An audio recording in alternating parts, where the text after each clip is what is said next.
The kids came on, played real well, and those kids that were injured contributed. So it was just a, it was a great team effort Friday night also. Real good team effort. I think you made a comment the other day, too, that, of course, the score of the game was 24-0, and that was our first shutout. Defense played just real well. Yeah, and I hadn't thought of that until you mentioned it. Our defense has played well all year, but it didn't dawn on us right away that that was our first shutout of the year. And defense played well against a good offensive team. We were real concerned about their offense. We felt that offensively we'd be able to move the ball on them. But we thought for sure that we'd be in a situation where we might have to give up one, maybe 2 touchdowns to them. With their quarterback, Jammer, and DeCarlo Bryant, their running back and such, they have some skill and some kids that can run. And they were the leading rushing team in the district. So we thought that they might put 1, maybe 2 in the end zone on us, but they didn't. Our defense really rose to the occasion, played well, great effort by a lot of the kids, and they had just a good, complete defensive football game.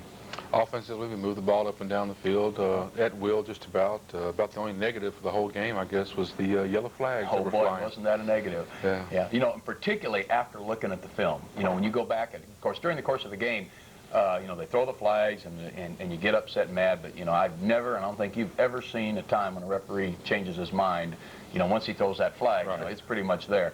Well, you just go on to the next play. Well, for a while there in the second quarter, there was a lot of flags being thrown, particularly on that one side over there, and it's really frustrating. But, I know we were penalized 13 times for 100-plus yards, something like that, and it was tough, but nevertheless, kids came back and adjusted and went on, and it was kind of tough, though. It took a touchdown away from us, one of those flags did, and it was somewhat inconsistent through the night. It was a little frustrating for us, and it was frustrating for Angleton, too. You don't ever like to see those yellow flags get in the way of playing a good football game. Right.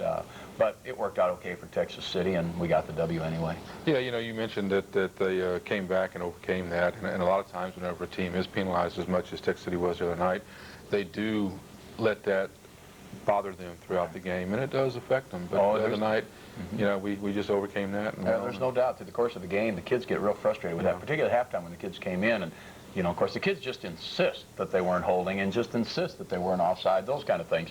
And as coaches, you go back and you look at the film and you see that, they probably could have called the flag for holding, but it's just that statement right there that thinks, unless it's just absolutely flagrant, most coaches just like to let the officials, or have the officials just let the kids play. And, that's for the most part, the officials throughout the course of our season have been super. I mean, we've been real fortunate, had a lot of good officiating crews for our game.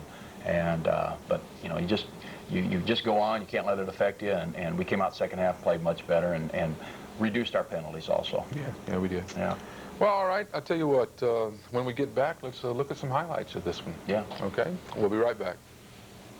If the rising cost of your homeowner's coverage makes you want to raise the roof at your house, call Allstate agent Bill Reese at 945-7409. He's got a variety of discounts that can save you money on Allstate home insurance.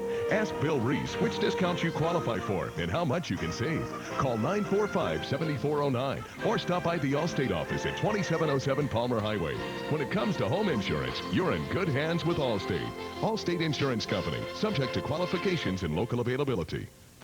Welcome back, everyone, and this is where we're going to take a few looks at some of the plays of the game, and there were quite a few of this in this 24-0 win over Angleton.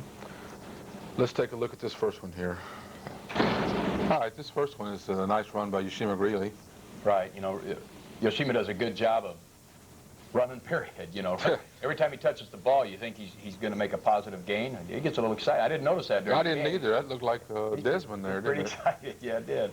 This next play is a 42-yard field goal by Paul Lopez. Really nice to see Paul come in, get that confidence back, hit a good long field goal, and he's got a good strong leg. And here's a touchdown by Yoshima. Run a little trap play to Yoshima, and he turns it on right here. It's nice to see him run away from folks. Big touchdown right there. Here's a big defensive play coming up. I believe this is the sack that Massey had. Yeah, this is a good job by Ronnie. He's supposed to have contain on this, and he does a good job of keeping the quarterback contained, and boy, we've missed that. Ronnie does a good job. Ronnie runs very well. As big as that play was, this one was even bigger. Boy, this was just super. This is the one that really, I think, took the wind out of their sails. A great goal line stand by the defense, and couldn't come at a better time. Here's a nice little rollout pass. Yeah, this was a Nice throw by Irvis, and back coming out of the backfield, that was Yoshima. Did a nice job catching the ball. Here's what a defensive highlight again here. A nice interception by Brooks Buffamani. Yeah, he does a good job of being in the right place at the right time. I think that was Yoshima, though, that picked it off. One of the other kids got the hand on it, and Yoshima picked up the rebound.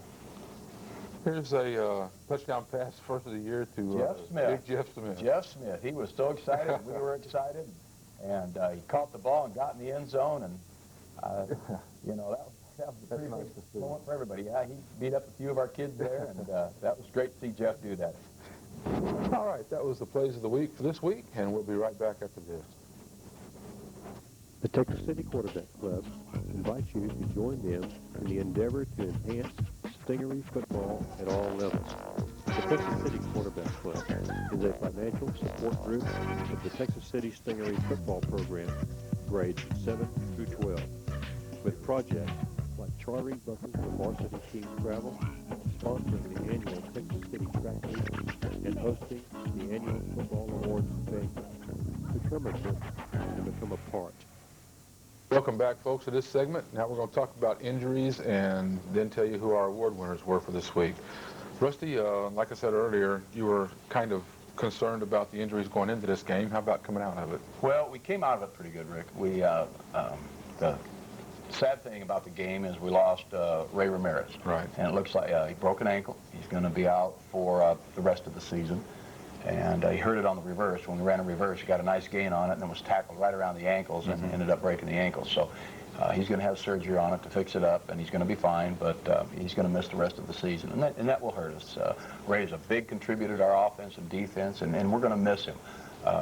We really will. Someone will step in and take his place, but you know, we're going to miss Ray's practice efforts and his contributions during the course of the ball games too. I believe he's your leading receiver this year. Yeah, he was, and you know, he's a fine player, and you know, someone will step up and replace him, but we sure wish we had him. Yeah. But he's going to miss the rest of the year. Other than that, we came out okay. The kids that had been injured and banged up going into the ball game came out okay. John Harrelson came out okay. Ronnie Massey came out okay. Brooks didn't practice much during the week, but came out just fine. So we're going to be as healthy as we've been going into this by-district game. Daniel Damian, who is still nursing a sore knee, we just don't know about him yet. He's the only one that's still questionable as far as injuries go. But we came out of it pretty good for us, you know, considering. Yeah. And so we should have most everybody ready to go for the week of practice, fortunately, and going into the first round of the playoffs. Good, because we'll need them. We sure will. We sure will. All right, let's switch gears here a little bit and talk about the award winners. Okay, our most valuable player on offense, guess who? Yeah, no big, Wait a minute, no big mystery there. Yeah, it had to be Yo. I don't know how many times he's won it, but he won it again this week. You know, we just sort of lost track of how many times Yoshima's won an award. But he did win our MVP on offense this week. You know, just, you know, what do you say about him? You know, Yoshima, every time he touches the ball, you think he's going to get some positive yards all the time. And, you know, that is about the biggest, I think, compliment you can give to a running back. You know, I remember last year when watching Ball High play and watching John Humphreys run the ball. Every time he touched the ball, you just figured he was going to gain positive yards. Well, we feel that way about Yoshima. You know, right now he's playing very well. And, you know, gosh, what a contributor. Just what an impact player he is. The only thing that's probably kept him from gaining 1,000 yards on the season is the fact that he was out for the first 3 games of the year. That's right. Yeah, that's right. And he's pretty close to 1,000 yards anyway. He's real close. I think he's, Coach Drones told me this morning, he's real close to 900 already. Yeah. And he missed the first 3 games. In fact, he was hurt early in that Baytown Lee game. And I think he carried the ball maybe 2 times. Got hurt on a defensive play, in fact. That's right. And then went in. Tried to carry the ball when he was, I guess, injured at the time. We didn't know the seriousness of it. And he did try to carry it twice. But, you know, it's just amazing what he's been able to do on both sides of the ball and special teams. So he is our MVP on offense. Our MVP on defense, sophomore linebacker Everett Rawls. Everett is just continuing to get better and better each week. Everett is a tough kid. He runs well. He's doing a good job with the calls. You know, the linebackers have to make the strength calls and the motion calls. And Everett is just a sophomore, and he has that responsibility, and he's doing a good job. He's already a fine linebacker, but he's just going to get better and better and better. And we're looking forward to good things from Everett Rawls. Our special teams player, this week it's players, our kickoff return team. We put some new wrinkles in with our kickoff return. We started the game off with it and ended up with a 32-yard return by Yoshima Greeley. And hopefully we'll perfect that. We don't want to be returning too many kicks. But the ones we do get a chance to return, you know, we want to get some good positive yardage out of it. We view kickoff returns just like an offensive play. And we put a lot of time into our special teams. Coach Woodruff is our special teams coach and does just a great job. Last week it was our kickoff team. This week it's our kickoff return team. That's our MVP as far as special teams go.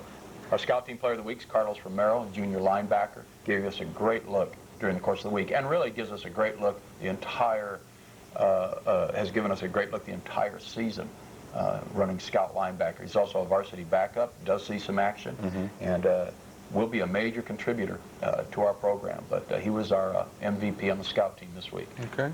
Our leadership award, Sam Tranchina was one of the winners. No surprise. Sam's very intense, plays intense, always talking on the sideline, trying to keep the kids pumped up, motivated, and he does a great job of that. And he's going to share the award this week with a new one, Ed Munoz. Yeah. Big Ed, our starting right tackle, just had a real good week of practice this week. And both him and Sammy blocked really well through the course of the game. That right side of our offensive line just got some great movement. And both those guys played very well, and they both share the award this week. And our total commitment award this week goes to Ray Ramirez. Ray had a great week of practice. Up until the time he was injured, was just all over the place, just playing very well. Was probably on his way to having the best game that he's ever had. And of course, then that unfortunate injury occurred to him. But he really had a great week of practice, good ball game, and deserved our total commitment award this week. So those are our award winners from the Angleton ball game. Okay, great. You mentioned, before we get out of this segment, you mentioned the JVs a while ago. Why don't you tell everybody? Well, it's interesting because the JVs won the District 24 5A title also. So we had a varsity that was a co-district champion. Our JVs won the district title. And I'd also mention that our 8th grade team at Blocker went undefeated, so and won their title. So it's been a pretty good football season around Texas City, and we're very, very proud of the efforts of those kids. Some of those JV kids that were on that district championship team will be moving up to the varsity for the playoff week, and they will be going with us to the ball game, working out with us and such. And we're very, very pleased with our program right now. Our program's come, well, you know, Rick, long way, and you know, we're just very, very proud of what our kids and coaches have been able to do, and I just think that the success that our teams have had this year are indicative of all the work that's gone into it. So we're very, very pleased and proud of those kids, and at all our levels, not just the ones that the JVs and the 8th grader, but our 9th graders did not have a sterling year as far as one loss go, but there are definitely going to be some kids there that are going to contribute to us in the future. And our 7th grade, we have more numbers at 7th grade than we do at any other level. We have a lot of 7th graders playing football. So all in all, you know, the program's in great shape and moving forward and going to continue to do some positive things. And this co-district championship and the JV district title are just icing on the cake. So we just pick it up and go from there. Yeah, so the future looks very bright for Very bright. football. Very bright. All right, good deal. We're going to take a break here, and we'll be right back after this.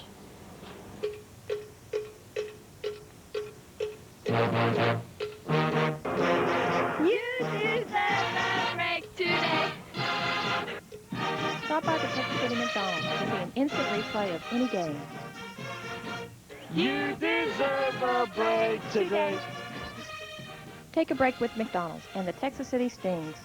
You deserve a break today.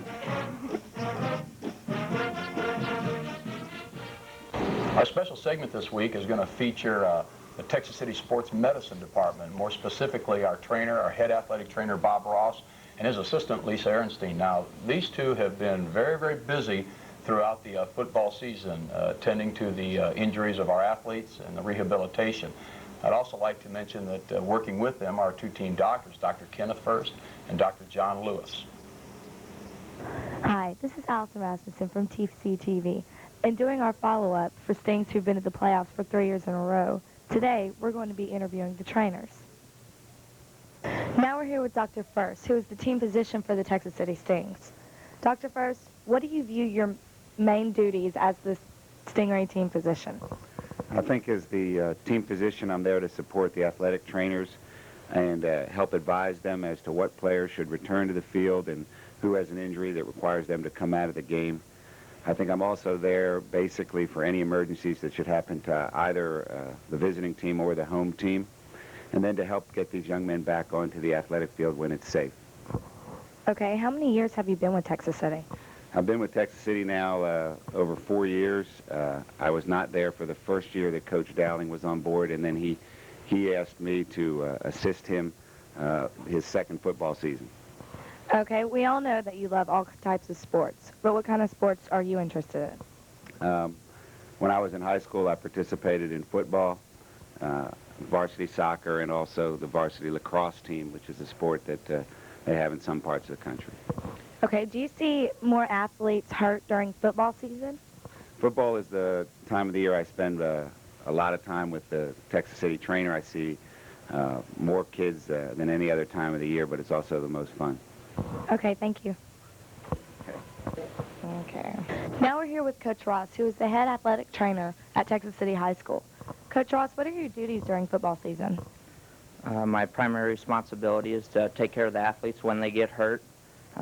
We do all the pre-practice stuff as far as getting their braces and water preparation and just making sure everyone gets out there and is able to play. Okay, how many student trainers do you have and what are their jobs? I've got 6 student trainers. They do various activities. They set out water, they take care of treatments, they do taping, they take care of maintaining the training room, make sure all the supplies are intact. They do a lot of work, and we're very appreciative of them. Okay, what are some of the most common injuries that you'll see from a football player? It varies. Most of the time, it's bumps and bruises. Sometimes we'll get a knee. One of our athletes will, sprain some ligaments. Sometimes we have broken bones. Most of the times, it's just little bumps and bruises, so we're pretty fortunate. And how do you feel about going to the playoffs for the third year in a row? Oh, we're excited. It's always fun to be around a successful program. The kids are really excited, and it just makes everyone's job a whole lot easier. Okay, thanks a lot. Congratulations. This is Allison Rasmussen from TCTV, signing off. We'd like to thank TCTV and Ms. Carolyn Gephardt for providing us the footage and the interviews with Coach Ross and Coach Ehrenstein. After a hard day, good friends go to McDonald's for a break. Have you had your break today?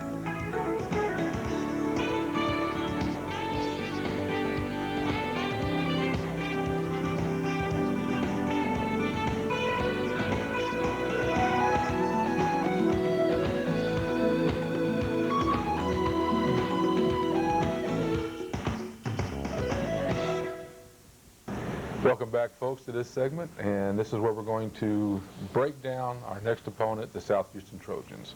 Hopefully we can break them down at least. Good word, Rick. I hope we can break them down. I'll tell you what, that might be our catchphrase for this week. Break them down. I hope so. The South Houston is a very, very good football team. Of course, anyone who's going to get in the playoffs is going to have a good football team. And South Houston finished the year at 7-3. They were the runner-up in their district. Had a real close game with Deer Park last week, 17-14. We saw the tape of it, and South Houston definitely had a shot of winning that ball game, and they played for the outright district title. With South Houston, they've got, I think the one single biggest thing that they feature is their speed. They got some kids that can run. Have a young man named Larry Hollenquist who doubles as a quarterback and a tailback. He's got great speed. He was one of the finalists in their district 100-meter dash up there, and it runs very, very well. And they use him a lot, either at tailback or come in at quarterback and run the option. Their thrower is a kid named Kenneth Savell, and he will run the option, but he's more prone to throwing the ball and doing some things along that line. Will run a little bit of option, but likes to throw. So they'll alternate 2 quarterbacks in there and play them both. About like Angleton did, I guess. Just a little bit, yeah, a lot like Angleton, a lot like them. They have 2 good running backs, both by the same last name. Demetrius Horton is their fullback, and Nathan Horton is their tailback. And I remember Nathan Horton as a freshman playing for them. He's been around a while, and good player, good football player.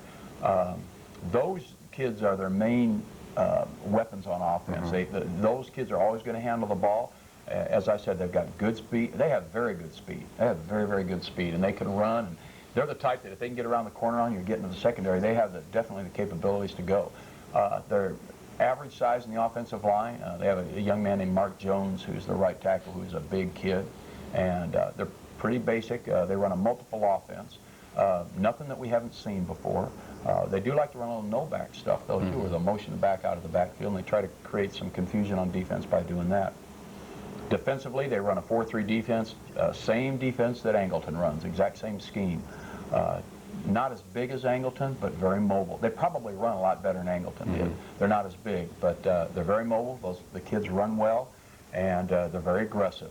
You know, going into the ball game, Rick, you know, we're just going to have the same game plan. You know, we're just going to, you know, try to run the ball, control the clock, and just play good defense. And South Houston, what they present to us is, right now they're on a roll. That program's come up. Their coach, Dick Nance, has just done a great job at South Houston. Where he's brought them from and where they're at right now has just been remarkable. Last time they were in playoffs, I believe, was 1989. So they're all very, very excited up there. And he's got them on a roll, and those kids are playing well. They've done well in their league. They did well in their non-district. So those kids have all sorts of confidence going into this ball game. So we played them before a couple of years ago, but I can guarantee you they're a lot better than when we played them the last time. They're a good football team, and we're going to have to play well. You know, we're going to have to cut down the mistakes because, as I said, once you get to this point, they're all good. Oh, yeah. This is the first round of the playoffs. You don't get into the playoffs by a fluke. You're good when you get in the playoffs. And South Houston is a fine, fine football team. So we're looking forward to a good first-round game with the South Houston Trojans. This will be our first game on turf this year. First game on turf, that's right. We're going to get at least one day of practice in on the turf up there. We'll have a lot of young sophomores playing on AstroTurf for the first time. And, you know, you go into your first-round game, and you'd like to play a home-and-home type situation. You'd like to play home against them. But really, going up there and playing them is, I think, is going to be beneficial to us because the games hereafter are always on turf anyway. So you might as well get your kids on the turf and get them used to it. And we do have some young ones that will be on the turf for the first time. So I'm sure they're going to be real excited about it, too. Yeah, they'll be excited, and the whole community will be excited. Yeah, it is. You know, it's great just to see the excitement brewing again in Texas City. And I'm sure we'll have a great following up there. And you know, let the fun begin because it's playoff time in Texas City, and it's the third time doing it. And boy, it's a lot of fun. Very, very enjoyable. Yeah, like you said, the fun's just starting. That's right. That's right. We'll be right back after this, folks.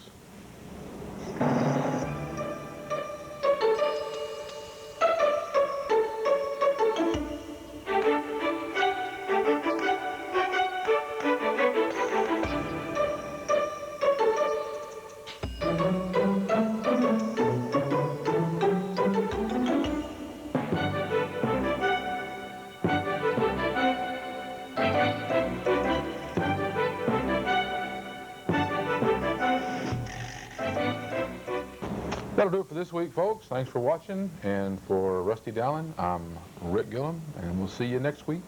Let's go get us a Trojan. By-district win. There you go. Okay. The Texas City Quarterback Club would like to invite you to join and become a part.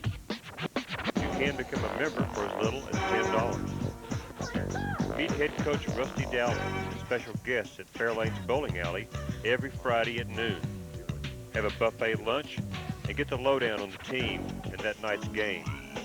For more information, contact Sam Tranchina at 948-8786.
Sports presents Texas City High School football.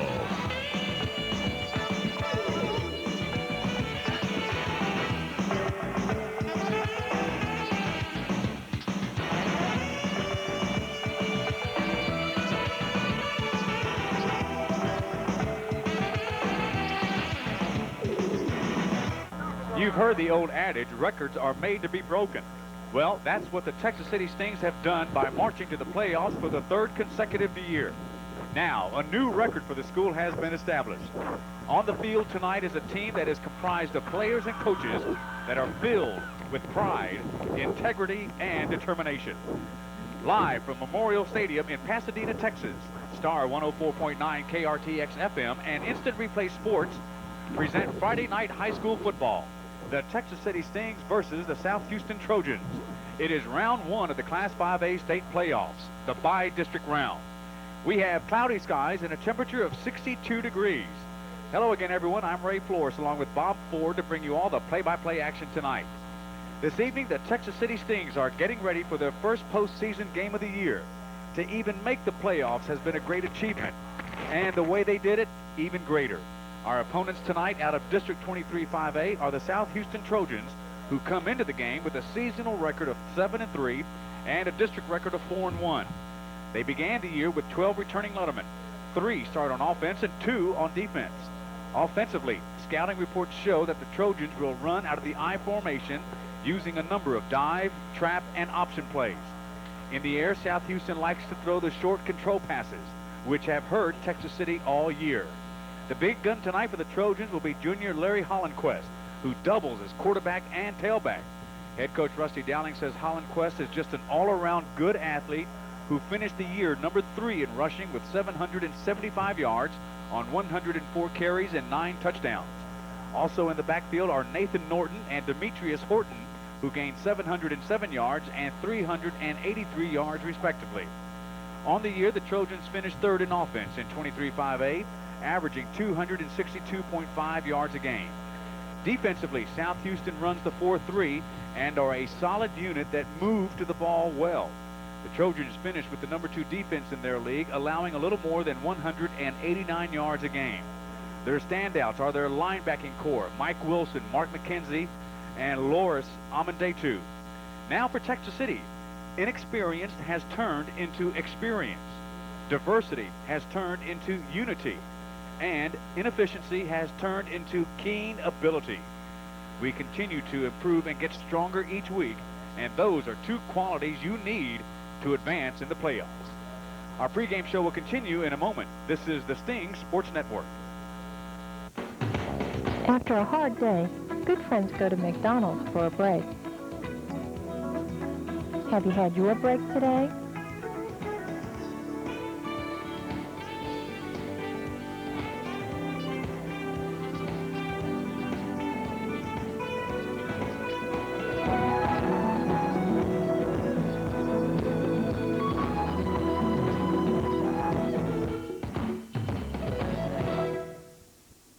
Kickoff just a few moments away from tonight's bi-district round, the playoffs of Class 5A. The Texas City Stings taking on the South Houston Trojans.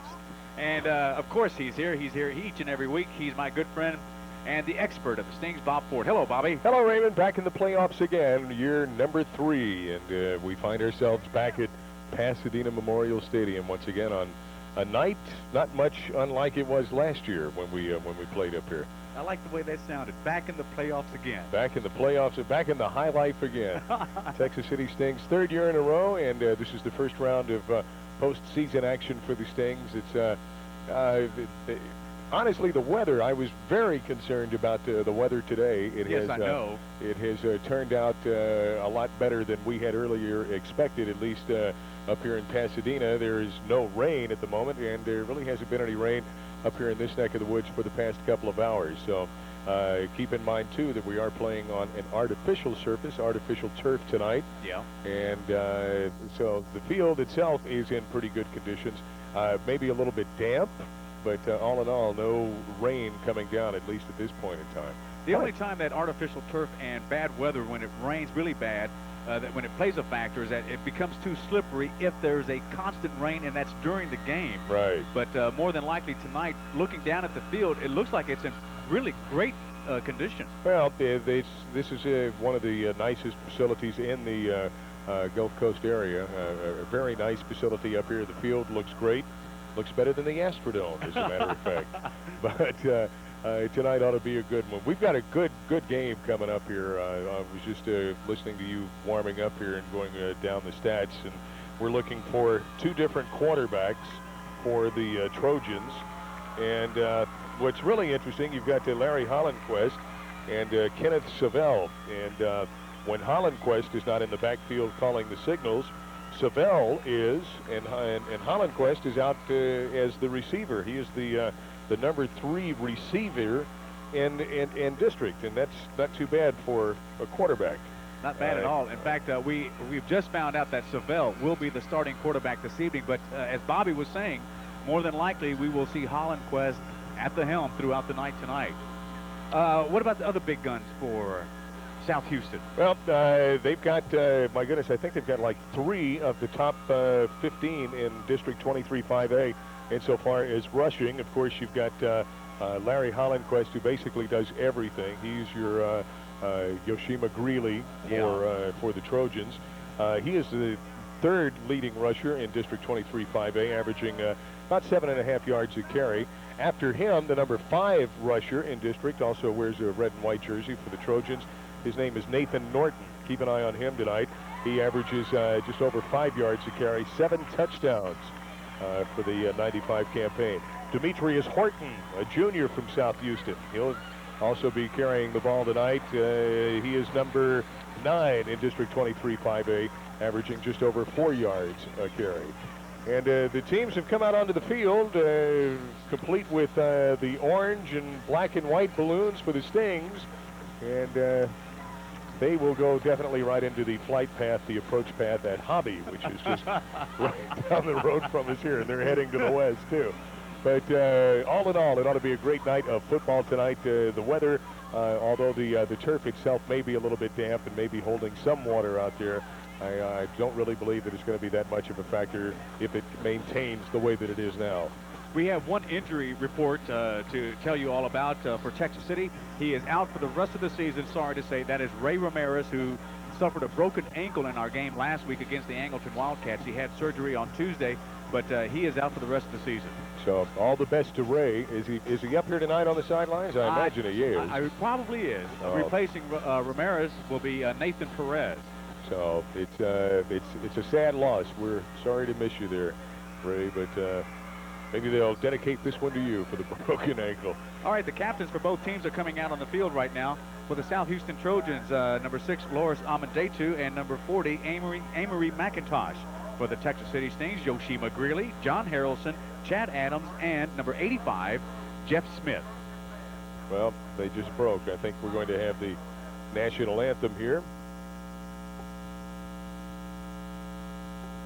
And we have a timeout taken down on the field right now. We'll go ahead and take one with them as we are in our pregame show. We'll be back with more of it in just a moment. This is the Stings Sports Network.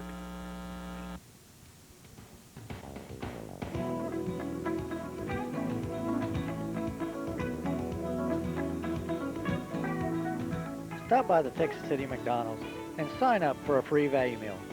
A winner will be drawn each week and will be announced on the Stings Sports Network. Take a break today and sign up and see the Stings play football.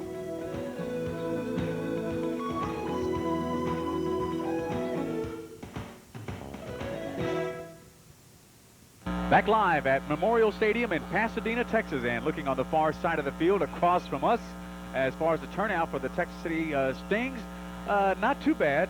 It has been better throughout the year, but I guess because of the bad weather that we've been experiencing all day today, may have kept some people at home and probably listening to us on the radio. Well, good. But, okay, hold on. Put your backs. You're kicking from over there, right? You guys?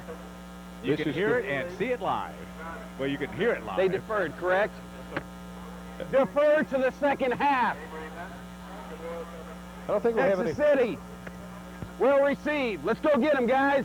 All right. Well, there's your official call, so I don't think we'll have any trouble hearing him. I don't think so either. We'll go ahead and translate for you on radio. The Texas City Stings lost the toss, but they will receive the opening kickoff. South Houston will kick off, and they will receive the opening kickoff to start the second half of action here. And before we get our game underway, this has been on my mind most of the day today. The man sitting next to me, Bob Ford, who provides the color commentary for Texas City High School football, his wife next week will be expecting their third child. And on behalf of me, Bobby... Thank you, but she's been expecting for about 9 months now. I know. Believe me, I know. Just want to say congratulations and wish everything in the world for you and your wife, Pam. Thank you very much. Raymond, by the way, is going to be the godfather. The godfather. Offer you can't refuse. All right, ready to get things underway here. The ref a little bit earlier said when we were out with the coin toss, told the players, the captains out there, we got a great night for football. Oh, yes, we do. And this is football weather. And so far, as Bobby was saying earlier in our pregame show, the rains have stayed away, and hopefully they will throughout the entire course of our game. When I talked to Coach Dowling earlier today, Bobby, I asked him specifically about the rain and the weather, if it would be to anyone's advantage. And he said, well, since we're playing on artificial turf, I don't see it being anyone's advantage. It could be to everyone's disadvantage, though. Right? Number 20 has it teed up. Joseph Varner gets a good kick. Fumbled by Yoshima. Now it's picked up at the 5-yard line. Stiff arm. Will he get on the outside to the 10-yard line? Oh, 15-yard line. Still going and dives to the 19-yard line. So that is not a bad return. After from the 5-yard line, he had fumbled it, of course, around at the 2-yard line. So it was a return of about 17 yards. Well, my first impression when Yoshima started barreling around the back in the backfield back there, it's like he's going the wrong way. Let's not make it one of those classic ways to start the game. But Yoshima stiff-armed one, shook off a couple, and was finally hard to bring down. Brings it out with an 18-yard return where Texas City will take over 1st and 10 with their first possession of the evening at their own 19. That is not bad. From the 19-yard line from the far hash mark, 1st down and 10, the first play of tonight's by-district contest between the Stings and the Trojans. Give it to the second man through. Greeley, he gets it across the 20 to about the 23-yard line. Texas City starting offensive unit tonight in the backfield. Quarterback is Irvis Hill. Fullback is Desmond Powell, and the tailback is Yoshima Greeley. Offensive line, the center, Eric Owens. Guards are Sam Tranchina and Philip Green. Tackle assignments go to Ed Munoz and Chad Adams, and the tight end is Jeff Smith. Wide receivers, John Harrelson and Nathan Perez. That is the Stings starting offensive unit tonight. The ball is across the 20 at the 23-yard line to bring up a second down and about 7 yards. Again, it is Yoshima Greeley. Breaks one tackle, gets it across the 25 to about the 26-yard line. That is something that we have seen Yoshima do all year long. He takes the initial first hit, he shrugs that off, and he picks up 2 or 3 more yards extra after the first hit. Well, also the guys up front, Eric Owens, Philip Green, Sammy Tranchina, Munoz, and company, they're really opening it up for the guys, for Yoshima so far. But it looks as though they are, so far, having their way up on the line of scrimmage. From the far hash mark out of the I formation. Second man through again is Yoshima Greeley. Cuts against the grain. He's got the first down and a few more yards to spare. Let's go ahead and put him down at the 35-yard line. Starting defensive unit tonight for the South Houston Trojans. Defensive ends, Amory McIntosh and Valentine Ejelka. Defensive tackles, David Cazares and Johnny Tamayo. Weak side linebackers, Loris Amendato and Mike Wilson is a strong side linebacker. Middle linebacker is Mark McKenzie. Secondary consists of cornerbacks Larry Hollandquist and Thang Dang. Strong safety is Hans Ruiz, and the free safety is Joe Castaneda. Excuse me? First down and 10 from the 35-yard line. Again, from the far hash mark, Powell and Greeley in the backfield. Pitchback is to Yoshima, and Yoshima gets about 2-3 yards after they stretch it out to bring up second down and 7. By the way, folks, that is just part of their roster. They have some names tonight. Yes, a true melting pot here at South Houston. In fact, when Bobby and I both got here tonight, we had to go to the PA announcer and go over some of these names because there's just no way you could make any kind of pronunciation from the way that they're spelled. Thang Dang or Dang Thang? What is it? It's Thang Dang. Thang Dang. Okay, you're welcome. Second down and 7. Again, from the far hash mark, the Stings taking the opening kickoff of tonight's game. Counterplay to Desmond Powell, and Powell, he gets it across the 40 to about the 43-yard line to bring up third down and short. It was just going to be a matter of time before Desmond got his hands on the ball. It's Yoshima. Trying to mix it up a little bit. Nice little counter play there. Yoshima going to the right. Desmond just cracking back, coming over the left side, just between the guard and the center. And a nice pickup there. Brings them to within a couple of a first down. Yeah, the scoreboard says 2 yards needed for the first down. And it's third down. We are just underway here from Memorial Stadium. We've got 9 minutes and 6 seconds left to go in the first quarter of action. Power I formation now. Second man is Yoshima Greeley. First down, Texas City. Stiff arms gets on the outside. He gets it into Trojan territory inside the 45-yard line to about the 44. So that is a good run by Yoshima Greeley, who last week carried the ball 24 times for 150 yards and 1 TD rushing. He had 3 altogether that night. A 36-yard touchdown.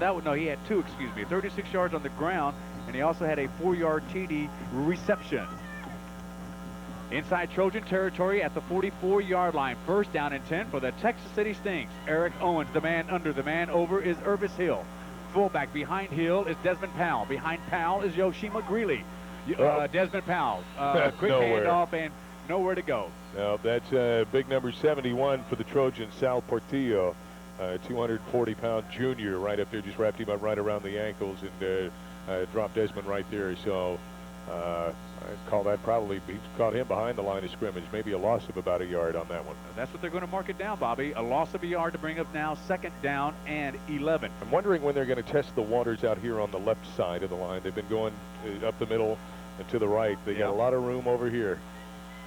All right, now we'll go with a split backfield formation. Irvis Hill calling the signals. He wants to throw, puts it up. It's caught by Perez. No, it's Damian. Daniel Damian with the reception. He caught it at the 40-yard line, and he struggles to about the 38, maybe the 37-yard line. So there's actually no gain on the play. Well, yeah, it is. Now he picked up 2. Yeah, no, he picked up quite a bit more than that. He picked up... Oh, yes, he did. I'm sorry. It's a big 2. I'd say probably a pickup of about 7 on that. Still going to be about 6 yards short of the first down, but they're looking a lot better than they were 11 in the hole. So third down, and we'll call it about 4. First pass attempt tonight by Irvis Hill complete. Last week he attempted 4 passes, completed 3, threw 1 interception, and threw 2 touchdown strikes.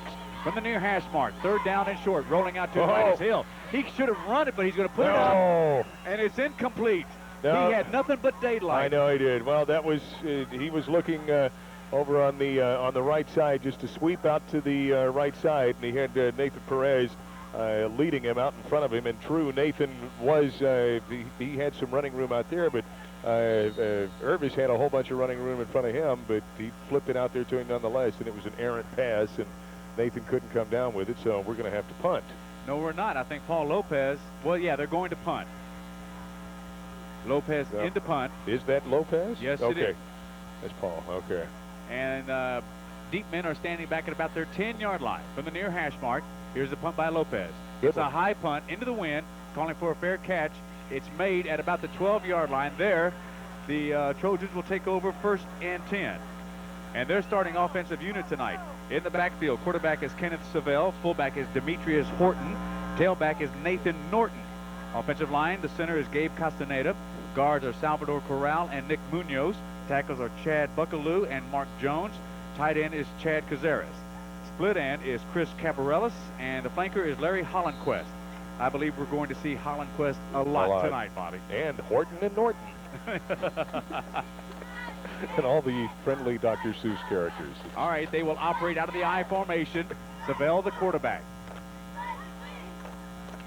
First man through. He's got some running room, and it's finally brought down by Yoshima Greeley after a gain of about 8 yards to the 20-yard line. Carrying the ball is number 25. That is Ricky Garza. Was that 25? No, that was 26. That was Horton. Okay, that was Horton. Demetrius Horton coming out of the backfield. He's been their one of their big workhorses for the 95 campaign. And he just showed why right there. A nice pickup, but then again, some nice blocking out there, too. Yeah, well, they give Demetrius Horton a gain of 7 to bring up second down and 3.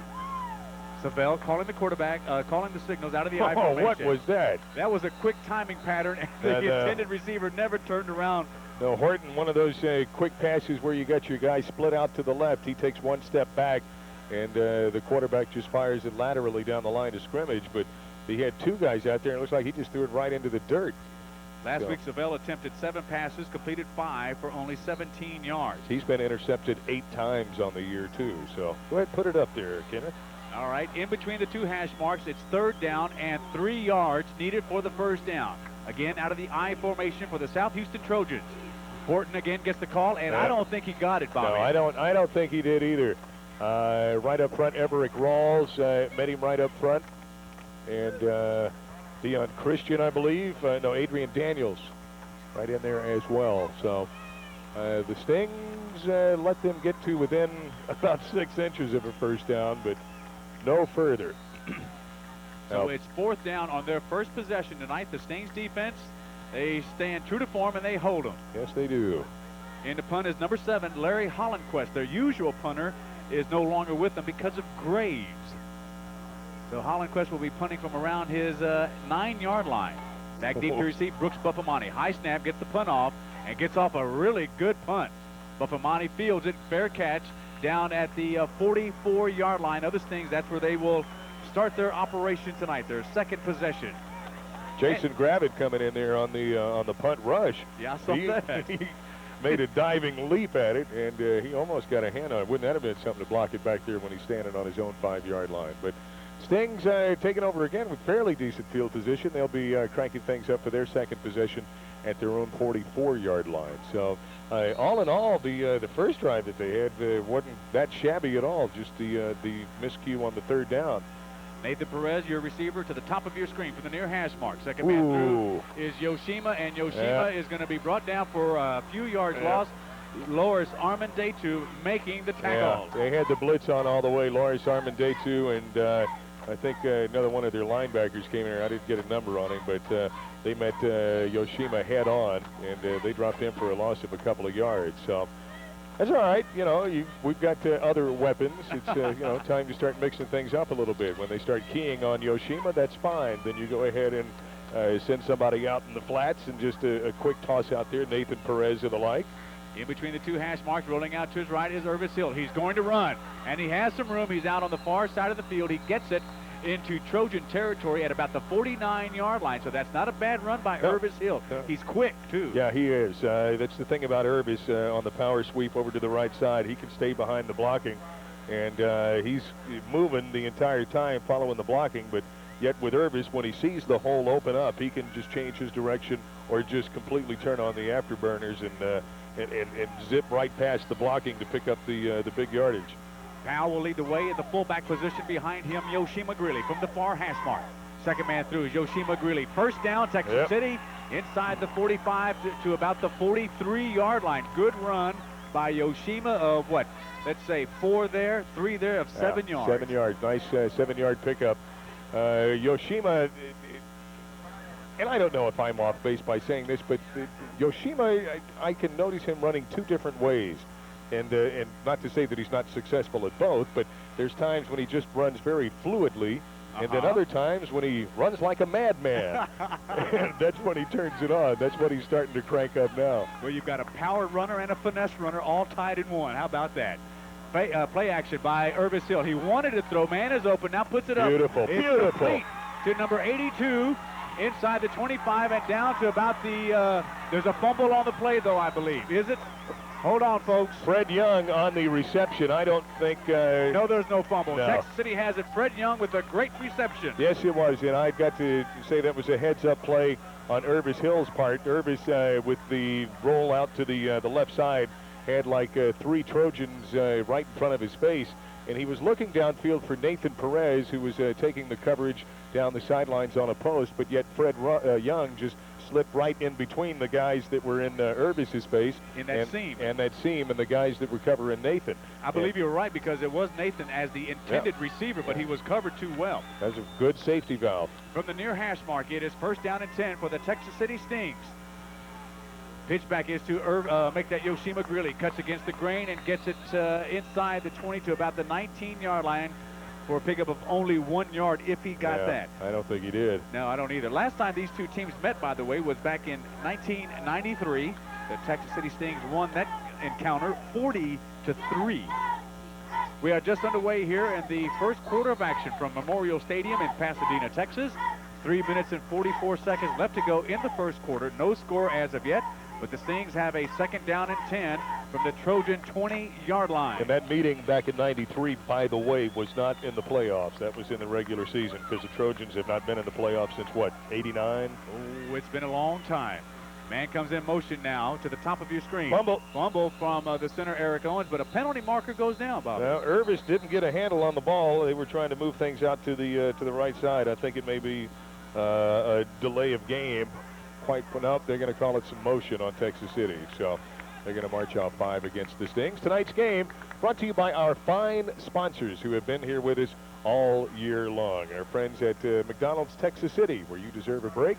Village Pizza and Seafood, where you're going to love what you eat. Bill Reese, your Allstate insurance agent in Texas City. The TC Quarterback Club, Instant Replay Sports. And Albertsons. Albertsons and the graphics people. Doggone it, I don't have it here in front of me. Second down and 15. Quarterback draw by Irvis Hill. Penalty marker goes down. Hill is going to be brought down after he fights and tries to get back to the original line of scrimmage, but he'd be about a yard shy. Eric Owens got flagged for holding, and he's sitting there over his arms over like, what? But Eric, I mean, his man, he was down on the ground, and Eric was on top of him, and I don't know if the ref didn't see the whole thing, but Eric is claiming that he was very innocent, you know? So we'll see what happens. I'm pretty sure that that's what the... Okay, we have holding by the offense, personal foul, face mask by the defense. They're going to wrap up. Second down. Do it again. Don't write anything down. You hooked him and held him down. Okay. And he's talking to Eric. It is now third down and about 15 yards needed for the first down. We are just at 3 minutes and 4 seconds left to go here in the first quarter of action here from Memorial Stadium in Pasadena, Texas. Yeah, that the ref is telling Eric right there. It's like, what I say, man? I didn't do anything. That you hooked him and held him down. And Eric was just kind of laying there on him, but we got away with one there. Well, now they're going to, because the two penalties negate each other, it's second down. I'm sorry, second down and 15. All right, Hill wants to throw. Play action. Puts it up the middle for number 6, and it's incomplete. Daniel Damian in the end zone. 2 steps into the end zone. He was going across the field from the left to the right, and Irvis basically threw it behind him. He tried doing the spin move. Almost got a hand on it, but... Well, he spun around twice. Yeah, but nothing happening there. But some nice protection for Irvis. He had quite a bit of time to look downfield and set up and just toss that one down there. And how about that tonight? Not keeping it on the ground, those things mixing it up on the ground and in the air. Now, they haven't really put it up that much this season, and so far tonight, Irvis Hill has attempted 4 passes already. Well, Irvis gets the protection. He's got the time. He can strike. Lone setback will be Desmond Powell. He's going to throw to Yoshima Greeley. Greeley going into the end zone. Touchdown, Texas City! Beautiful. What a catch by Yoshima Greeley, and what a pass by Irvis Hill. Irvis had all the time in the world. Look downfield. Yoshima had 2 men on him. He had one stride for stride, about a step behind him, and Irvis just basically just floated that one over the coverage. And Yoshima comes down with the reception 2 yards deep in the end zone. Texas City on the board first. All right. Jody Kleinhans now for the point after. Holding will be John Harrelson. We are in the first quarter of action, and the Stings have stung first. There you go. Now Kleinhans for the point after. Here's the snap, high snap, placement's down. Kick is up, and it's good. With 2 minutes and 36 seconds left to go in the first quarter, the score. The Texas City Stings 7, and the South Houston Trojans nothing, but we have a penalty marker down. I think they'll assess it on the kickoff. That's the score. This is the Stings Sports Network. Allow us to introduce one of Texas City's finest, Officer Brian Getches of the Texas City Police Department. A 14-year veteran, Officer Getches is currently Sergeant of Criminal Investigation. In addition to his regular duties, Officer Getches assists Texas City ISD staff in coordinating security for the Stings football games and can be seen regularly on the sidelines cheering them on. Now that you've met him personally, don't meet him professionally. Don't drink and drive. A public service announcement from Instant Replay. We had 5 yards running into the kicker on the extra point. We'll kick from right here. All right, the scoring drive for the Texas City Stings, 56 yards in 7 plays, a 25-yard pass from Irvis Hill to Yoshima Greeley, and Jody Kleinans for the point after, nailed it, and we are up 7-0 here in the bi-district round of the Class 5A playoffs. The penalty going against the Trojans for running into Kleinans on the extra point attempt, so they got 5 yards, and Lopez will be kicking off from the 45-yard line, and that ought to make it a little bit easier. Well, the big wind advantage that I think South Houston was looking for when they deferred is basically kind of puttered out. We really don't have that big of a breeze here now. All right, Larry Hollandquist is back deep to receive. Short end-over-end kick handled by one of the up men. He brings it out to the 25 to the 30-yard line, and that's where the Trojans will take over 1st and 10. Let's put it at the 30-yard line. Starting tonight defensively for the Texas City Stings, the ends are Jermaine Anderson and Jason Gravitt. Defensive tackles John Thomas and Kyle Baird. Nose guard is Dion Christian. Linebackers Adrian Daniels and Everett Walls. Cornerbacks are Yoshima Greeley and Irvis Hill. Strong safety is John Harrelson. And the free safety is Brooks Buffamani. Let's go ahead and put it down at the 31-yard line. That's where the officials will mark it officially. From the 31-yard line, 1st down and 10 for the South Houston Trojans. Out of the I formation, in between the 2 hash marks. Castaneda, the man under. Savell wants to throw, rolls out to his right, now puts it up, and it's caught and knocked out of bounds. Oh. No catch. Yoshima. Who was that, Yoshima? Yeah, he was, Larry Hollandquist went up in the air, and Yoshima came right up underneath of him. Now, just upended him here. We still have the referee's mic on. He's claiming that he heard a whistle, which I heard a whistle too. Somebody somewhere down on the sidelines or in the crowd somewhere blew a whistle, and that's causing a little bit of concern out there. Like the referee's wondering, who was that? Incompletion will stop the clock with 2:23 left to go in the 1st period. Again, a 7-0 lead by the Texas City Stings, marching 56 yards on their 2nd possession. Lone setback is Horton or Norton. Don't know which one it is. Ooh. And whoever it is, no gain on the play. In fact, they have lost another yard back to the 30-yard line. Ronnie Massey, Jermaine Anderson, Adrian Daniels, Jason Gravitt, Everett Rawls.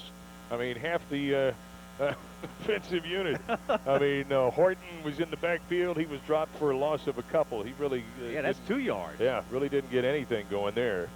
So it brings up 3rd and 12 for the Trojans. They need 12 yards for the 1st down. Savell still calling the signals. The snap by Castaneda, the center.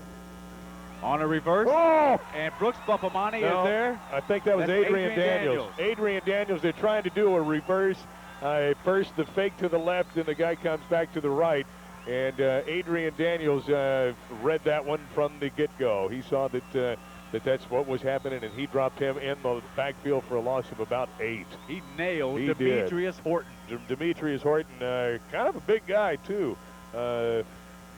Like, what is he, like 200-something pounds? I don't have his weight listed here, but he's a big old boy, and Adrian dropped him kerplunk. They thought they were going to fool someone. They did not fool Adrian Daniels at all. Hollandquist now in to punt, standing inside his 10 at about the 7-yard line. Good snap. Brooks Buffamani is back deep to receive.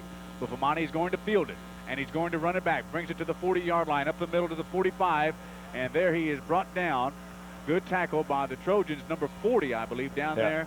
Amory McIntosh. Yeah, that's one of their captains.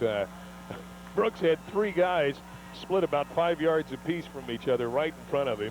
And he just said, okay, which way am I going to go? He took it straight on and ran by 2 of them. Yeah. They just looked, and then he ran into the other guy. So Texas City, most definitely, I'm sure, feeling good. The confidence factor coming into tonight's game and their play, their performance, and the lack of anything exciting so far from the Trojans. Texas City by far controlling this game. Under a minute to go at 54 seconds in the 1st quarter. Delay with Yoshima Greeley. Greeley gets it to the 50-yard line and into Trojan territory to the 49-yard line. There's a pickup of 6 yards for Yoshima Greeley. And on the year, good news for Yoshima Greeley, now ranked number 2 in 24-5A. But if you ask me, Bobby, we've got the number 1 rusher in District 24-5A in Yoshima Greeley. And I say that with some support because he missed 3 games. He's number 2 in 24-5A with 865 yards so far this season. 139 carries, averaging 6.2 yards a carry, and has 10 touchdowns. Yoshima gets the call again around on the right side, cuts against the grain, gets it inside the 45 down to about the 44-yard line.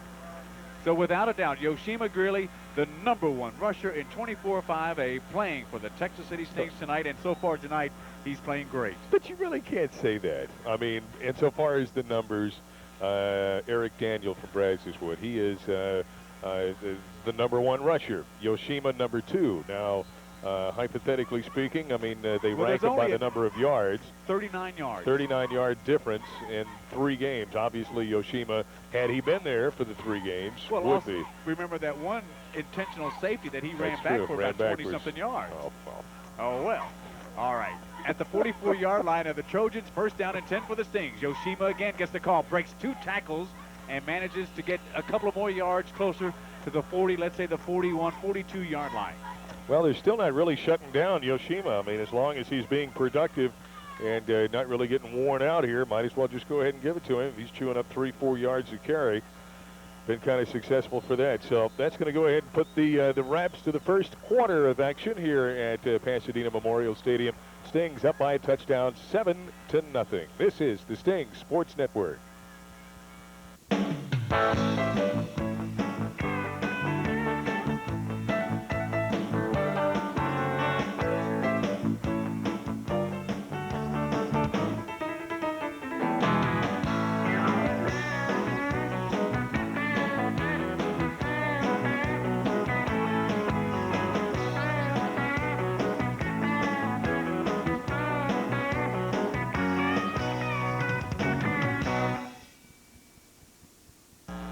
From the Trojans' 42-yard line, it is second down and about 8 yards needed for the first down. The Stings with a 7-0 lead, and they have the ball again.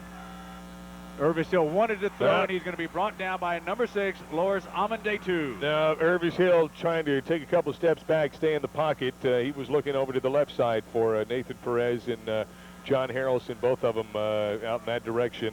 And just as soon as I thought he had picked one of them out and was fixing to toss it down there. Amendetu just came in and just leveled him right there. So a big loss there for the Stings. That's going to bring up 3rd and 14. 14 yards needed for the first down. That moves the ball back across the 45 to about the 48-yard line. As they come out of the huddle, your receivers, I see one of them is John Harrelson. All of these are set to the top of your screen. To the bottom of your screen, I believe, is Yoshima Greeley. No, that's... Well, Irvis Hill was in trouble. Now breaks 2 tackles. He's got to some the room. 40-yard line, 35, and he's going to be close to a Texas City first down. He's going to be about probably half a yard shy. He broke the plane of the 35-yard line and was dropped right there. But I can see that they're not going to give it to him. The ref is they're going to call timeout and pretend like they're going to go through the motions. But you can plainly see that he had to get up right to about the 34-yard line, and he just got inside the 35. Well, they are what you consider in 4th down territory. So if they don't have it here, they will go for it on 4th down. There's no doubt about it. I think so. Well, but a nice heads-up play there by Irvis Hill. The coverage was on the receivers downfield, and he had to scramble. Makes it quite interesting. So that's going to be a half a yard. They're going to be about a half a yard out. Tech City's going to go for it. You can see that Yoshima comes in from the sideline after the conference with the coaches, and he's got the magic play here. And so far tonight, Yoshima Greeley has had a great game tonight. Yes, he has. I think the entire Texas City offensive unit is. You gotta hand it to the guys up front, the guys who are making it happen. Eric Owens, Sam Tranchina, Philip Green, Ed Munoz, Hector Riano, Jeff Smith, Chad Adams up there, and they're just they're making the room, making it happen up there for him. They're going to have to make it happen here now. Yeah. I'm sure this is going to be, at least I would imagine, Irvis just right over the top of Eric Owens. All right, split backfield formation now. Irvis, quarterback keeper, He's first down, Texas City. Yeah, over the right side. He just kind of like rolled right on through, and he's there. Texas City still on the roll here with another fresh set of downs. And they're going to be just right at about the 33.5-yard line. Well, last week the South Houston Trojans, they saw some action their last game of the regular season, and they lost to Deer Park 17-14. And, of course, You know what Texas City did? They defeated the Angleton Wildcats 24-0. We are in the second quarter of action here from Memorial Stadium with 10:50 left to go. The Stings have a first down and 10 at the Trojan 33-yard line. I formation, Yoshima Greeley up the middle, and he gets it to the 30-yard line for a pickup of 3 yards. Yoshima just hitting the hole very quickly over the right tackle. And if the guys up front just moving it out, Yoshima just falls in right behind him. Takes a couple of hits and a nice pickup there for pickup of about 4 yards. 3.5, 4 yards. So it's going to be second down. And what are you going to call it, 6? I'd say 6 yards. You were talking earlier about Deer Park at 23-5A. They're in the playoffs again this year. They were the district champions. Man under is Eric Owens. The man over is Irvis Hill. Snap by Owens.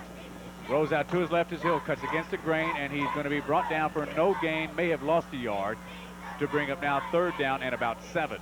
Now Irvis just went, we talked so much about him rolling and didn't being able to change his direction, and that's what he did. He was rolling out to the left and then decided to cut upfield, but the only problem with that being is that he ran right into 4 Trojan defenders. Nowhere for him to go. I don't think Irvis is going to be able to squeak through that one at all. So third and a long 7.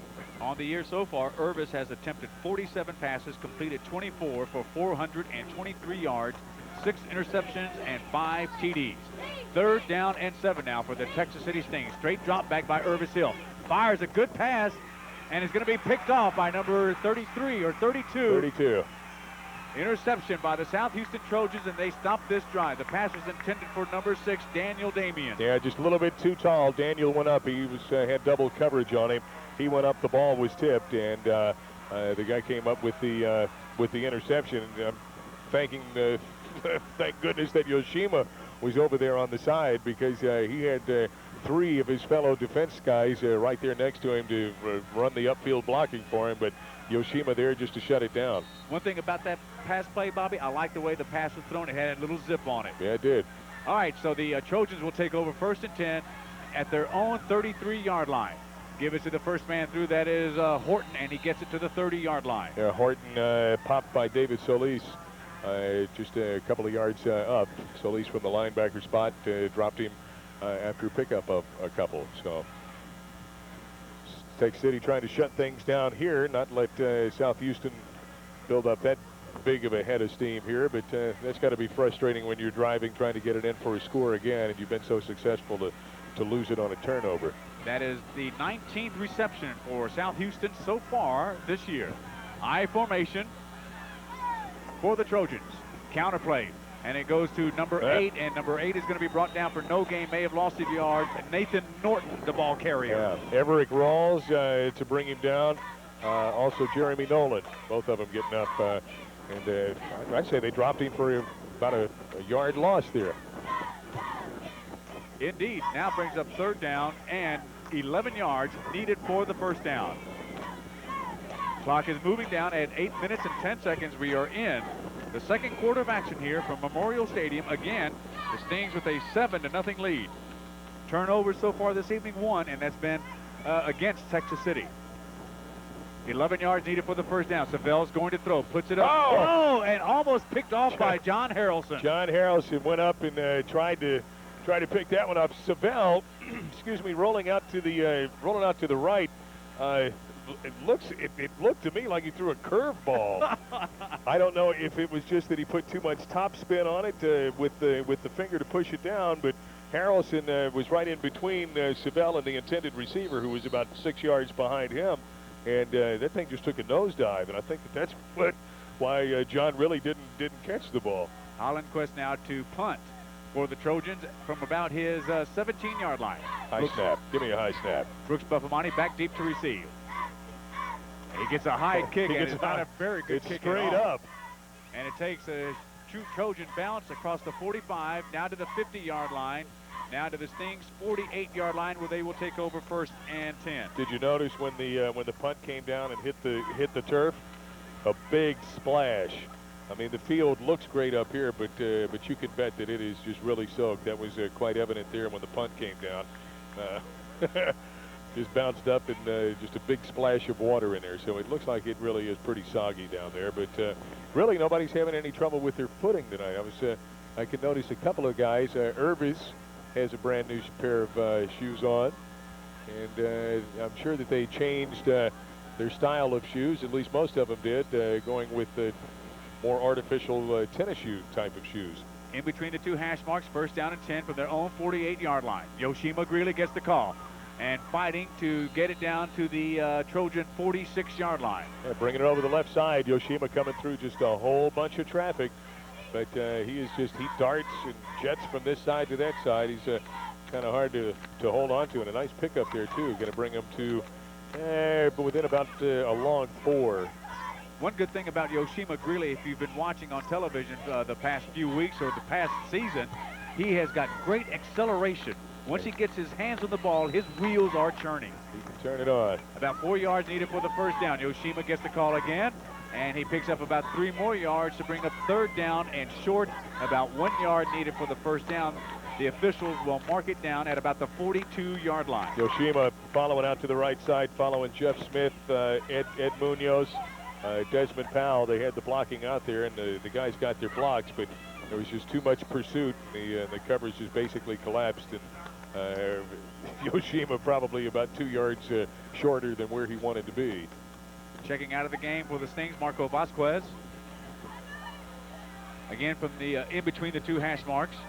Your wide receivers, Nathan Perez, he will be set to the bottom of your screen. Double tight end set now for the Texas City Stings. They set up with twins.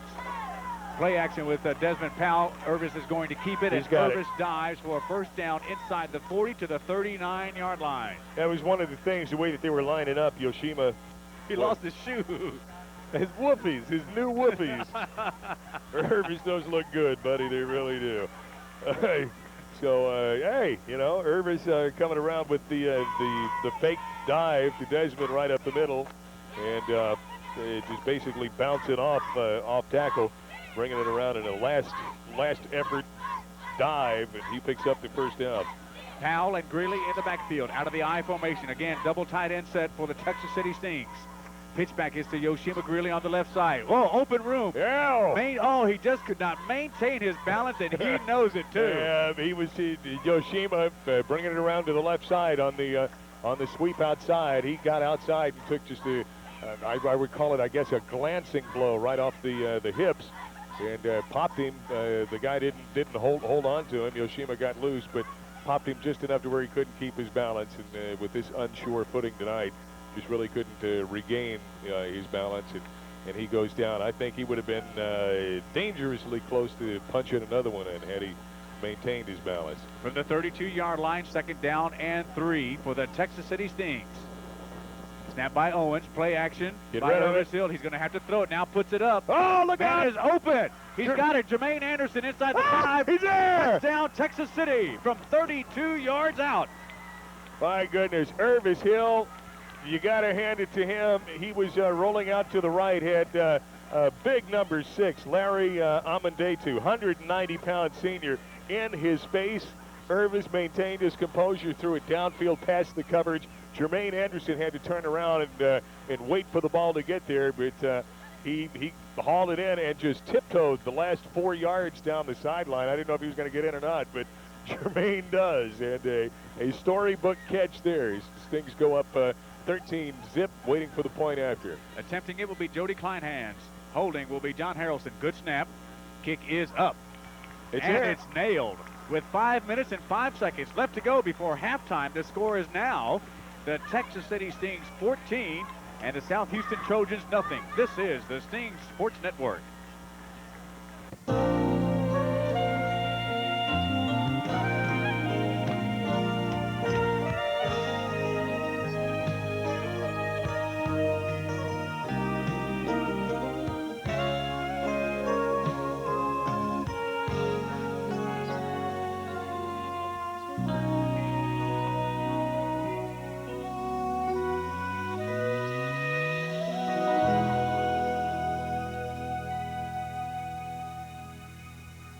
Texas City Stings strike again, marching 56 yards on a 6-play drive, capped off by a 32-yard touchdown pass from Irvis Hill to Jermaine Anderson. We're up with a shutout now, 14-zip, just over 5 minutes left in the first half of play. Remember Jermaine last week? He had a 2-point conversion pass Yes, from he Irvis did. Hill. All right, Lopez to kick off. Bad No, kick. that was an onside kick. It's got to go 10 yards. And I think it did. Well, yeah, it did go 10 yards. Texas City's got the ball. Well, now, was that intentional? Yes, or it is. Yes, was that it was. an accident? Because No. I think that was intentional. From the way that the coverage was, Well, let's see everyone... who's on the bottom if we can figure it out. We've got our binoculars, number 82 or And 21. I think that was it. Fred Young, number 82. At least that's Fred's getting the high fives on the side. So Texas Well, I also City. saw 21 coming up, so it was either between Marco Vasquez or Fred Young. One of the two. But no, they were originally going to try to do that. You could see the coverage. The guys up on the front line, they just completely caught South Houston off guard on that. Hats off to Rusty Dowling and crew. All right, from the far hash mark, 1st down and 10 for the Texas City Stings on the turnover. They are in Trojan territory at the 48-yard line. Snap by Eric Owens. Pitch back is to Yoshima Greeley. And Greeley gets it down to about the 45, the 44-yard line. Good run by Yoshima of 4 yards pickup. Sammy Tranchina pulling out on the sweep over to the right. He just leveled one of their linebackers. Like it up, and he didn't factor into the play at all. So Texas City here, that's just the onside kick just completely caught South Houston off guard. I mean, who would have thought? Who would have had expected that? But, you know, I mean, this is for keeps. The winner goes on, the losers, the season's over with here. That's right. So, You just pack your bags and say goodbye. That's it. yeah, so I think that the Trojans have called timeout. And wisely they should, because all the momentum now is with Texas City. The Trojans have called a timeout. And we want to say good luck to our neighbors across the tracks. The Lamar Cougars going to Angleton to face Lamar Consolidated. First round of 24 5A playoffs. And hopefully they'll come away with a victory. I think more than likely they will. I think so. I should hope so. Yes. Tonight's playoff game, round one. The Stings in South Houston, brought to you by our fine sponsors of Instant Replay and the Stings Sports Network. McDonald's, have you had your break today? Allstate Insurance, Bill Reese, your Allstate Insurance agent in Texas City. JR's Ad Specialties. Texas City Karate Academy, one of our new sponsors, going to be bringing you the halftime activities. Richard Caceres says confidence, concentration, defense, fitness. Father of Jennifer Caceres of the Stingerettes. So welcome aboard, Richard. Good to have you here. They'll be bringing you the halftime festivities at Texas City Karate Academy. Albertsons, your store for low prices and great service. Computech vinyl signs and decals, and our friends over at Village Pizza. Got a good one going here, at least if you're a Texas City Sting fan. 14-0, 4:31 left in the first half. Texas City rolling. Inside the 45 at the 44-yard line, 2nd down and 6 yards.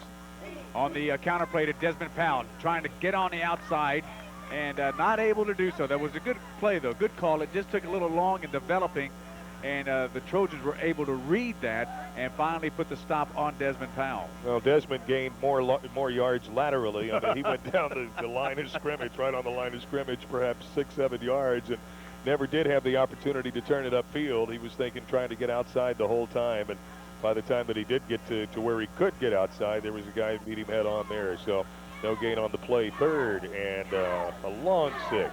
Daniel Damian will be split to the right side, your wide receiver, the bottom of your screen. Rolling out is Irvis Hill, puts it up. The pass is complete to Jeff Smith at the 40, 35, and brought down at around the 33-yard line. That's the first down. Jeff Smith, a nice reception there and a nice fake inside.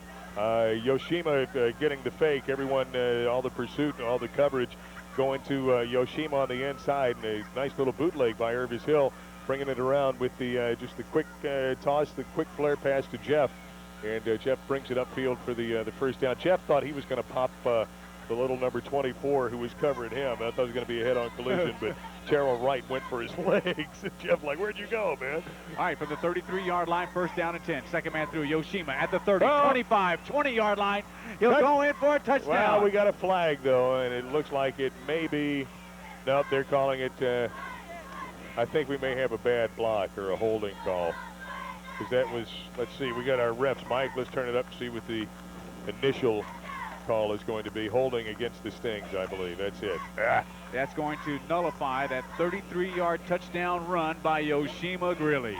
Now this is when Yoshima starts to look tired. And we've seen this happen numerous times in the past couple of years. Let's see what the call is here. Holding by the offense. 10-yard penalty. Replay, first down. Replay, first down. But Yoshima puts up a good run, a big, gainer, and even a touchdown here, and it gets called back. So, that's when he puts his head down. It's like, oh, man. But like you said, Bobby, that offensive line made that big hole for Yoshima, and then after that, he did it all on his own. Did. But the offensive line playing great tonight. First down and 15, make that first down and 12, I'm sorry.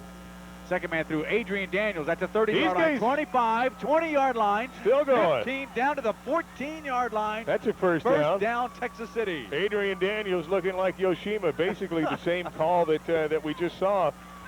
Just the sweep over to the right side.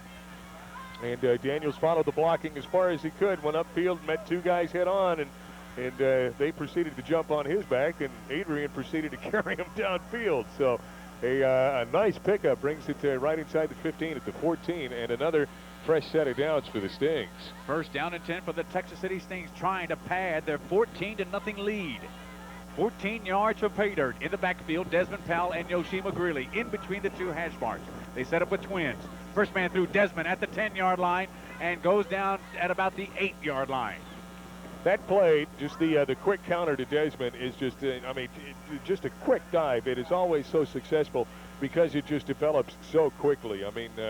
Just right after the snap of the ball, Desmond's already crossing the line of scrimmage, and he's got that ball tucked under.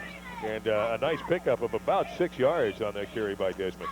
Brings up second down and about 4 yards needed for the first down. By the way, all you folks listening on radio, stay tuned to Star 104.9 KRTX FM and Lance St. John for, after our broadcast, he'll have scores from area playoff games from around the community.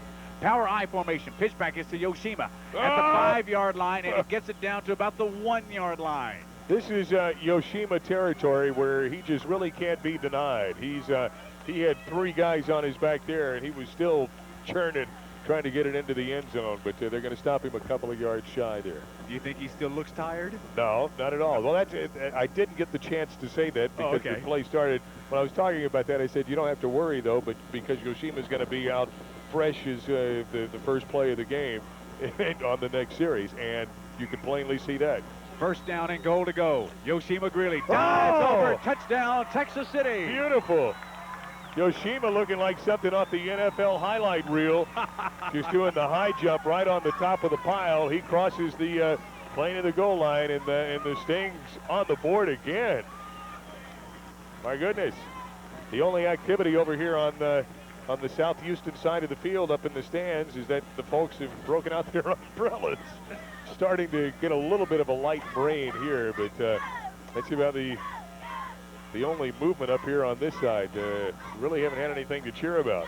All right, Jody Kleinhans for the point after. Holding, of course, will be John Harrelson. Let's get another point. Good snap, good placement, kick is up. It's good. And it's good. With 2 minutes and 2 seconds left to go before halftime, the score is now the Texas City Stings 21 and the South Houston Trojans nothing. This is the Stings Sports Network.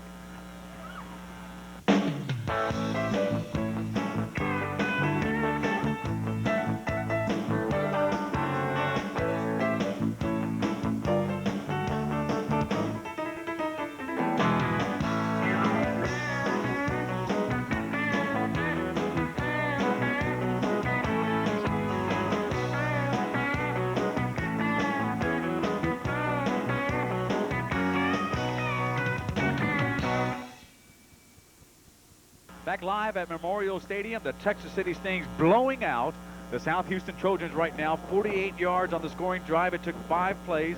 Capping it off was a 1-yard dive by Yoshima Greeley. The point after by Jody Kleinen's good. We stand at 21-0 right now, Bobby. Well, we were just talking to Lance back at the station, and yes, it is a blowout so far. At least Texas City most definitely having their way. That scoring drive right there is set up by the onside kick that was so beautifully executed by Texas City. Just completely caught South Houston off guard. Wouldn't be surprised if they try to do it again here. All right, Paul Lopez has it teed up at the 40-yard line. As he approaches the ball, let's see what he's going to do this time. End over end kick, angling for the sidelines. That's going to let it go out of bounds. No, it's not going to go out of bounds. No, they thought they were, and it was right on the sidelines. The guy, the Trojan, went up and made the dive for it. I don't know what. That was one of the kickoffs that they practiced throughout the year. Remember, Bobby, when they would kick it that way and come up with a turnover. And Brooks Buffamani right down there to put the stick on him. And Texas City Stings, I mean, had the guy not handled the ball, Brooks come up with another fumble recovery there for the Stings. That would have been interesting. But nonetheless, he was there when it counted, dropped the guy right there. So Trojans come out first and 10 from their own 16. At the 16-yard line with the far hash mark, first down and 10 for South Houston out of the I formation. Castaneda the man under. Then now Hollandquist calling the signals. He's going to run with it, gets on the outside. He's at the 20, 25, 30-yard line and goes out of bounds. I don't know where, Bobby. I think they're going to mark it at about the 34-yard line. And on that run, he looked like he was reaching for his hamstring. Well, I didn't catch that. Well, he's going back to the huddle. All right, now before he came in to quarterback this drive and start this series of downs, I saw him warming up on the sideline, taking a few snaps and also throwing the ball. So Hollandquist has replaced Savell at the quarterback position. Trying to make something happen here. From the 34-yard line, first down and 10 for South Houston. Snap by Castaneda. Lone setback is Horton. I think the pitch is to him. He fumbles it, picks it back up, and he's going to be finally brought down after a gain of, what, maybe a yard, Bobby? Yes. Oh, my goodness. Norton, the ball carry. Horton to Norton. But just the pitch, I mean, that was the perfect call to make. He should have made the pitch, but it was a bad pitch, and Norton just couldn't get a handle on it there. And Texas City... it took a good bounce right back into his arm. Yeah, he was very lucky with that. So, well, they pick up a half a yard on the play. Second down and 9.5 for the South Houston Trojans. Hollandquist now calling the signal. In between the two hash marks. I formation for South Houston. On the option play, Hollandquist wants to keep it, and Hollandquist is going to be brought down. It was Adrian Daniels who brought him down. Adrian Daniels was the coverage, and basically Hollandquist trying to plant and cut back inside, hoping that the pursuit would over-pursue. And as Adrian Daniels was over-pursuing, he had enough presence of mind to reach out there and get a hands on Hollandquist and dropped him right there for a pickup of another half a yard. Yeah, we can do this all night, you know. So it's now third down and 9 with just under a minute and the clock moving at 56 seconds here in the second quarter of action. 21-0, the Texas City Stings with that lead. 9 yards needed for the first down for the South Houston Trojans. Hollandquist gave it to the first man through, number 26, Demetrius Horton, and Horton is tackled after a pickup of about 3 yards, so it brings up fourth down, and South Houston will have to punt. Well, South Houston trying to get something rolling with the quarterback switch going from Savell to Hollandquist. You know, I mean, you've got the double threat back there. Hollandquist, not really that much of a prolific passer, but when he can make something happen, whether he's holding on to the ball or whether or not he tosses it off. He's averaging about 7.5 yards a carry. He's got 9 TDs, rushing TDs, and he's number 3 in the district. In fact, he got one of those last week. It was a 42-yard quarterback draw when he was the quarterback. Surprise. That's it. That's the end of the first half. That's the end of the first half of action here from Memorial Stadium in Pasadena, Texas. The Texas City Stings will go into the locker room with a comfortable 21-0 lead over South Houston. It's the bi-district round of the Class 5A playoffs. And we will take a break here since it's halftime. For those of you watching on television, stay with us because we'll bring you all the halftime activities. For those of you listening to us on radio, we'll be sending it down to Galveston to Star 104.9 with Lance St. John and see what they have in store for us at halftime. Bobby and I will be joining you shortly after we take this short timeout. This is the Stings Sports Network.